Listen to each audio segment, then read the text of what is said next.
Briser quoi, papa? Les dogmes religieux. Il dit également qu'il faut garder le sang pur. Quel sang pur? Ça, c'est un fou. Quand vous voyez même dans... Et il dit qu'il veut libérer l'Afrique. Ah, papa, ici, nous sommes attachés depuis. Il va libérer quoi? Est-ce qu'il n'a pas quand même des ambitions nobles? Non, c'est un fou. Il dit qu'il veut libérer l'Afrique. Papa, ici, un fou, c'est pas seulement celui qu'on voit dans la rue. C'est un fou, comment? C'est un fou. Comment est-ce qu'il dit qu'il va libérer l'Afrique en touchant ses filles?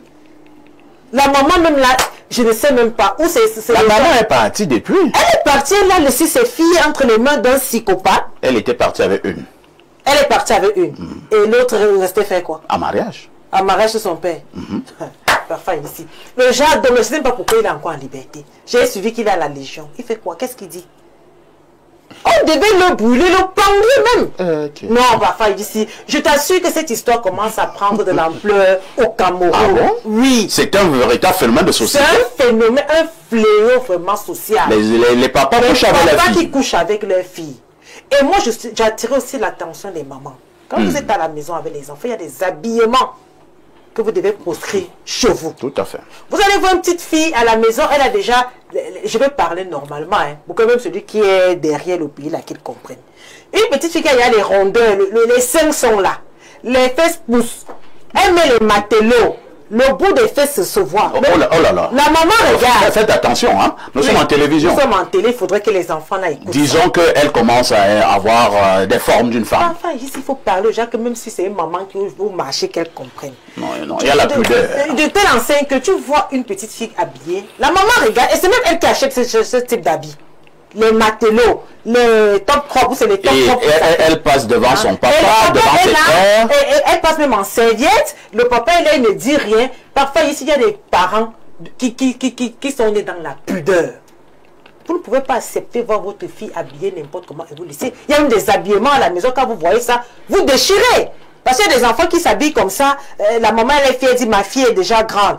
Il faut comprendre quel type de maman on a à la maison. Donc, moi, je voudrais attirer l'attention des mamans. Prenez la peine de bien regarder l'habillement des enfants, les thèmes que les enfants sortent de la bouche et des papas aussi. Parce qu'il y a des papas qui vont dire que non, tu es branché, tu es sexy, tu me plais comme ça.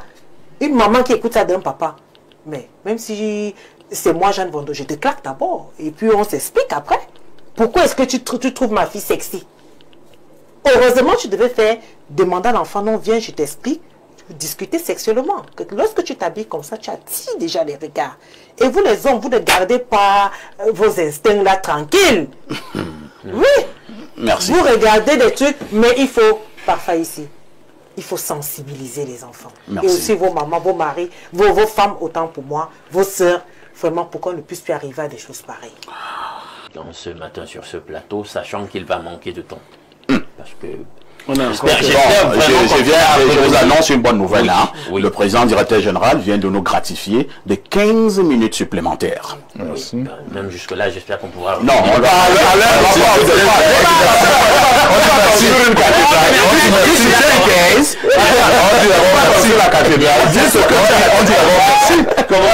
Commençons par traiter ce sujet.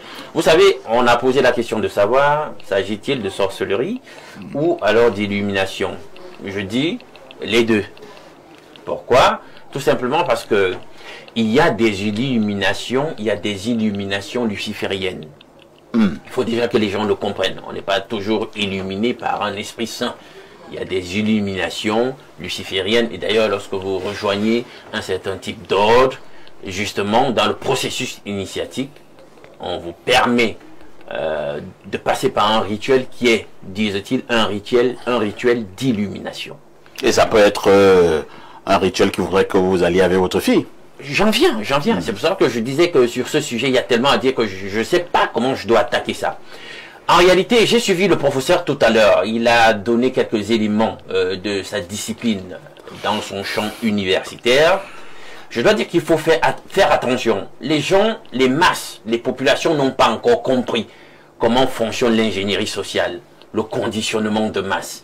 Ils ne savent pas que même socialement, il y a des occurrences qui se font en réalité pour vous préparer à un certain type de choses, pour vous préparer à l'acceptation d'un certain type de comportement ou de déviance. Alors, faites attention avec Parce que les gens ne le disent pas assez parce qu'ils ne le comprennent pas. Même l'école que nous avons fait, c'est un système à un certain niveau d'endoctrinement. Parce que dans la psychologie freudienne, il faut que les gens comprennent. Les gens enseignent, les gens disent des choses, les gens formulent des théories par rapport souvent à un arrière-plan occulté de leur vie, à leurs allégeances occultes. Freud était un franc-maçon. Il faut d'abord que tout le monde comprenne ça. Et bien des aspects de sa doxa en tant que créateur des théories sur le plan de la psychologie n'étaient pas neutres. Il faut d'abord que les gens comprennent ça. Bien, si on l'a compris, revenons au cas de ce sieur qui nous fait si honte. Atango a commencé avec des chansons, vous l'avez dit, qui étaient toujours lascives, lubriques. Vous avez vu la chanson qui a été interpellée tout à l'heure. En réalité, c'est une chanson où il essaye par un type de métaphore de mauvais goût de dire que lorsqu'on est dans le coït avec une femme, en réalité, on est tenté de faire toute espèce de promesse. Ouais, c'était ça. En fait, c'est ça qu'il dit. Donc, moi, je suis pas surpris aujourd'hui que le monsieur ait évolué de plusieurs crans dans la lascivité. Alors, comment ça se passe? Si je m'en tiens à ce que j'ai entendu de lui-même et de ses filles, il fait un tour, un voyage quelque part à l'étranger, dans un certain pays, et c'est là-bas donc qu'il se passe quelque chose qui a fini par aboutir, d'après ses propres dires, à ce qu'il qualifie lui-même une révélation qui peut s'avérer être, disons-le, une illumination ou alors une initiation. Et le pays en question est réputé être une nation, disons-le, une république maçonnique. Parce qu'un des chefs d'État, ancien chef d'État de ce pays-là l'a dit. Il a dit lui-même de sa propre bouche un jour, et tout le monde le sait, c'est documenté, que la maçonnerie était l'âme de cette république en question. Alors il revient et il fait part donc de sa nouvelle révélation, initiation ou illumination à sa famille. En fait, il faut donc invoquer ici la dimension religieuse au-delà de la dimension psychologique ou psychiatrique invoquée par le professeur. Il y a la dimension religieuse et il ne s'en cache pas. Il dit bien qu'il a reçu une révélation. Alors il rentre, il fait part, il partage sa nouvelle foi avec les siens qui, de par la posture qui est la sienne, en tant que père et chef de famille, il a une certaine influence sur les enfants. Il arrive à leur imposer cela, certainement aussi par une ingénierie de l'endoctrinement. Finalement, ça passe, vous avez remarqué que les enfants aussi ont les dreadlocks comme lui, ils ont adopté son style de vie, etc., etc. Alors, qu'est-ce qui se passe? C'est que dans le type de religion, en réalité, qu'il a adopté, parce que ça, c'est ma position, dans le type de religion qu'il a adopté. Il a d'abord dit l'hindouisme. Sachez le 33 qu'il y a notamment dans le rite écossais de la maçonnerie, vient de 33 divinités hindoues aussi. Ce n'est pas un hasard. Donc le fait déjà que les gens flirtent constamment avec l'hindouisme, ils ne savent pas qu'en réalité, ce sont des religions qui ont un arrière-plan lié aux religions mystères. Donc moi, ça me surprend absolument pas qu'Atango ait été hindouiste. Et là, la passerelle est beaucoup plus facile à établir. Un autre élément à invoquer, il dit qu'il est chef religieux, chef traditionnel. Vous l'avez entendu dire qu'en réalité, il veut restituer la pureté de la lignée. Il veut garder le sang pur. Oui, il veut garder le sang pur. Pourquoi il le dit? Parce que les gens, c'est trop facile de dire qu'il est paranoïaque ou je sais pas, qu'il est schizophrène, c'est trop facile. Je vais vous expliquer. Alors, pourquoi il invoque cela?